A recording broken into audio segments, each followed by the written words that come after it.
Hello everyone. आज की video में हम लोग सीटेट जनवरी 2024 की प्रिपरेशन को आगे बढ़ाते हुए सीटेट के कुछ प्रीवियस ईयर सीडीपी और पेडागोजी के कुछ क्वेश्चंस करने वाले हैं। सबसे पहले तो आप इन क्वेश्चंस को देखिएगा, क्वेश्चन को पढ़िएगा और हो सकता है तो आप इसको एज अ प्रैक्टिस लीजिएगा, क्योंकि जितनी ज़्यादा आप क्वेश्चन की प्रैक्टिस करेंगे उतनी ज़्यादा आप लोगों के लिए बेनिफिशियल होगी और आप इसको एक टेस्ट की तरह भी ले सकते हैं। और वीडियो के एंड में आप लोग मुझे ज़रूर बताइएगा, आप लोग वीडियो को एंड तक देखिएगा और सबसे लास्ट में यानी कमेंट में आप मुझे ज़रूर बताइएगा कि आपके कितने मार्क बन रहे हैं। तो चलिए बिना किसी देरी की वीडियो को स्टार्ट करें। Ruhi always think of multiple solution to the problem many of which are original solution. Ruhi is displaying characteristics of a N, यानी कि रूही जो होती है वो कोई भी एक समस्या के बहुत सारे समाधान सोचती है और वो सारे के सारे जो समाधान होते हैं वो ओरिजिनल होते हैं, ओरिजिनल सॉल्यूशंस होते हैं। इसमें से रूही का कौन सा गुण है कि वो क्रिएटिव क्रिएटिव थिंकर है, कॉन्वर्जेंट थिंकर है, रिजिड थिंकर है या ईगोसेंट्रिक है। देखिए, अगर वो बहुत सारी चीज़ों के बारे में अगर वो सोच रही है यानी वो क्रिएटिव है, वो अलग अलग चीज़ों के बारे में सोचने की क्षमता रखती है।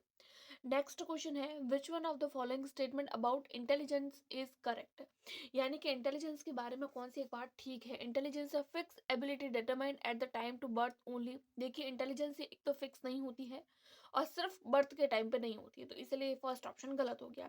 Intelligence can be accurately measured, intelligence को हम कभी भी एक्यूरेटली मेजर नहीं कर सकते हैं।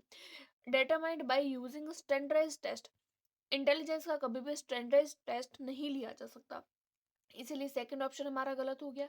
Intelligence is a unitary factor, देखिए ये कभी भी यूनिटरी फैक्टर नहीं होता है, ये मल्टीपल फैक्टर होते हैं इसमें, तो ये ऑप्शन भी गलत हो गया। Intelligence is multi dimensional and set of complex ability, हाँ जी, मल्टी डायमेंशनल होती है इंटेलिजेंस, इसीलिए फोर्थ ऑप्शन आपका राइट हो गया। नेक्स्ट क्वेश्चन है, primary objective of assessment should be, यानी कि आकलन का प्रथम उद्देश्य आपका क्या हो सकता है।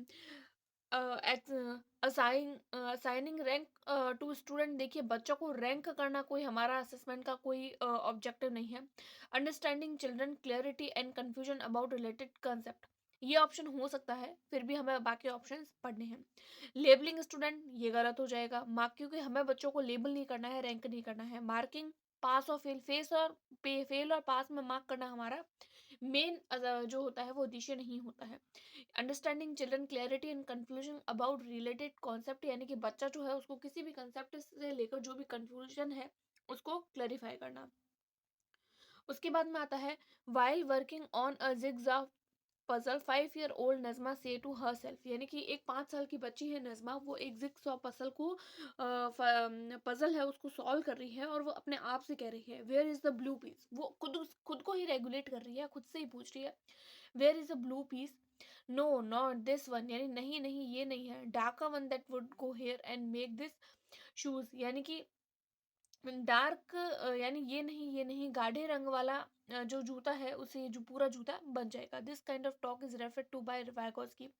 वाइगोस्की ने बताया है कि अगर कोई भी बच्चा खुद से बात कर रहा है खुद से ही, तो उसको हम प्राइवेट स्पीच बोलते हैं। क्योंकि जब मैंने आप लोगों को वाइगोस्की की थ्योरी बताई थी तब मैंने आप लोगों को बताया था स्केफोल्डिंग के बारे में, वाइगोस्की ने बताया है, लेकिन ये टॉक से रिगार्डिंग नहीं है, क्योंकि स्केफोल्डिंग जो होता है वो टेम्पररी हेल्प होती है। ईगोसेंट्रिक स्पीच के बारे में प्याजे बोलते हैं और टॉक अलाउड तो ये है ही नहीं, क्योंकि ऐसा कोई भी वर्ड हम नहीं पढ़ते हैं, इसीलिए आपका फर्स्ट ऑप्शन राइट हो जाएगा। नेक्स्ट क्वेश्चन है, children clues to giving clues to children and offering support as and when needed is an example of, यानी कि बच्चा जो है वो टीचर जो है वो बच्चे को सपोर्ट करता है, जब उसको नीड होती है तो उसको कुछ ऑफर करता है, ऑफर का मतलब कुछ क्लूज ऑफर करता है। तो ये जो एग्जांपल्स है वो किस चीज़ का एग्जांपल है, रीइंफोर्समेंट। देखिए, अभी थोड़ी देर मैंने आप लोगों को बताया है, जब क्लूज दिए जाते हैं, टेम्पररी हेल्प दी जाती है, तो उसको स्कैफोल्डिंग बोला जाता है वाइगोस्की के अनुसार, तो आपका फोर्थ ऑप्शन राइट हो जाएगा। नेक्स्ट क्वेश्चन है, which one of the following is the पियाजे construct in the context of cognitive development children's development of children, यानी कि बच्चे का जो संज्ञानात्मक विकास है उससे संबंधित जीन पियाजे क्या कहते हैं, जीन पियाजे का कंस्ट्रक्टिविस्ट क्या कहता है।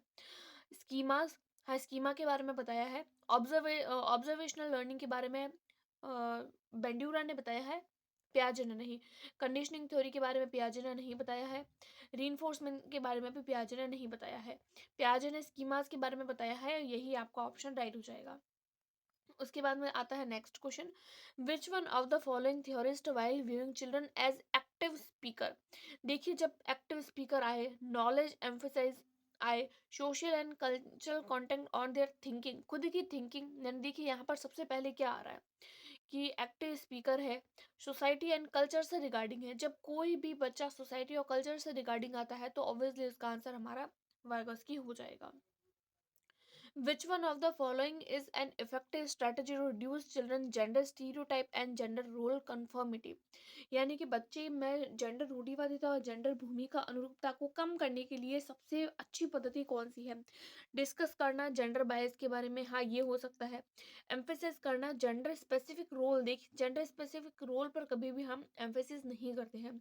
जेंडर सेग्रीगेशन नहीं होता है, जेंडर सेग्रीगेशन फिर से आ गया। डिस्कस करेंगे हम जेंडर बायसनेस पर। उसके बाद में नेक्स्ट क्वेश्चन है, ड्यूरिंग क्लासरूम डिस्कशन, यानी एक क्लासरूम में डिस्कस हो रहा है, अ teacher often pay more attention to boy than right, यानी गर्ल्स, बॉयज देन गर्ल्स, यानी कि एक टीचर है क्लासरूम के अंदर डिस्कस कर रहा है तो वो बॉयज को ज्यादा अटेंशन देता है गर्ल्स की तुलना में।